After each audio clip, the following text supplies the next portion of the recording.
Здраво и добродојдовте во уште едно видео, каде што во ова видео ќе збориме за интерлеукин 12 или наскратено IL-12. Во ред, интерлеукин 12 е главен медијатор на раниот одговор посредуван од вродениот имун систем кон интрацелуларни микроорганизми и е клучен поттикнувач на клеточно посредуван имунитет и адаптивен имунитет, односно имун одговор. И ќе видиме дека главната улога на интерлеукин 12 е всушност да ги диференцираат CD4 T клетките во субсет на T helper 1 клетки, кои што ќе продуцираат интерферон гама. Исто така влијае и врз НК клетките, така што ја зголемува нивната микробицидна способност, односно повеќе сакаат да убиваат вирусно заразени клетки. Исто така ги тера НК клетките да создаваат интерферон гама. Океј. Првично ќе ја разгледаме структурата на интерлеукин 12, односно на овој цитокин, па ќе видиме кој го продуцира. Значи, по структура, овој цитокин е всушност изграден од две субединици. Субединица 535 и 540. Тие се всушност два полипептида, кај што 535 изграден всушност од 4 алфа хеликси, пре овдека што сум ги прикажал, значи 1, 2, 3, 4, дека 540 кој еден целосен полипептид. И овие полипептиди се поврзани всушност преку дисулфидни врски. Ред, значи има дисулфидни врски, така се поврзани. Иначе името доаѓа всушност колку се големи. Значи 535 е 35 килодалтони, 540 е 40 килодалтони. Значи логично. Океј, значи ова е структурата на интерлеукин 12. Сега. Интерлеукин 12 главно се продуцира од страна на дендридичните клетки и макрофагите. Вред, значи дендридични клетки и макрофаги продуцираат интерлеукин 12. Но, постојат и други клетки кои продуцираат, но само една од субединиците. Значи, само дендридичните клетки и макрофагите ги продуцираат двете субединици, односно даваат функционален интерлеукин 12. Постојат и други клетки, но тие други клетки прават само една од субединиците, така што тоа не е функционален цитокин и затоа не ги спомнуваме. Сега. Овие дендридична клетки и макрофагите продуцираат интерлеукин 12 кога ќе бидат под влијание на липополисахарид, кој например доаѓа од некоја си бактерија. Значи имаме некоја бактерија, и од таа бактерија доаѓа се откачил дел од клеточниот зид, имаме липополисахариди, ќе се врзат со соодветни рецептори, односно со toll-like рецептори и ќе имаме сигнализирање и ќе се создаде интерлеукин 12. Но исто така различни клетки може да бидат стимулирани да создадат интерлеукин 12 уште повеќе од страна на Т клетки. Вред, значи Т клетките може да ги натераат овие антиген презирачки клетки да создаваат уште повеќе интерлеукин 12. Овој цитокин, интерлеукин 12, се поврзува со рецептор кој е изграден од всушност два полипептида. Едниот е бета 1 ланец, другиот е бета 2 ланец.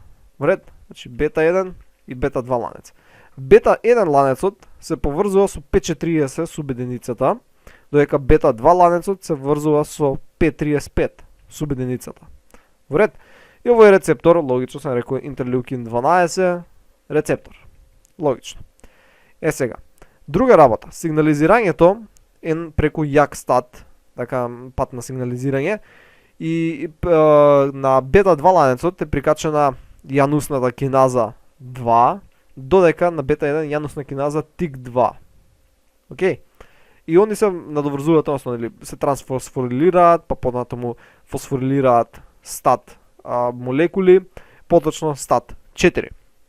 И се активираат различни патишта и имаме промена на генската експресија. И тоа е начинот на функционирање. Овој рецептор е хомологен со многу различни други рецептори, но тоа не е сега толку битно. Во ред, сега како за крај, само да видиме биолошката активност на интерлеукин 12. Нешто што го спомнавме, но сепак да го разгледаме. Имаме овдека некој си макрофаг, така кој е стимулиран од страна на липополисахарид, се врзува со неговиот toll-like рецептор, така, значи toll-like рецептор, и имаме сигнализирање преку TIR доменот на toll-like рецепторот. Добро, се праќа сигнал до јадрото, се продуцира интерлеукин 12. Интерлеукин 12 влијае врз три вида клетки, или пак два некој може да рече.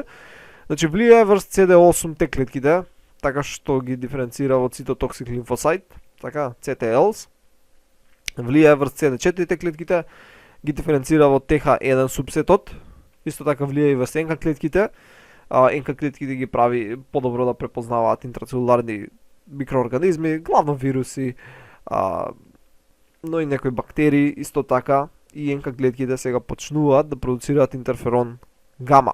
Значи T helper 1 клетките и НК клетките сега започнуваат да продуцираат интерферон гама, а тој интерферон гама влијае пак на макрофагот и макрофагот сега го зголемува создавањето на интерлеукин 12, но исто така макрофагов сега започнува по ригорозно у наводници жестоко да се бори со бактериите. Нели овде имаме некои си бактерии од кои всушност потекнува липополисахаридот и сега макрофагот кој ќе добие кој ќе биде потикнат од интерферон гама, тој ќе се бори многу по жестоко.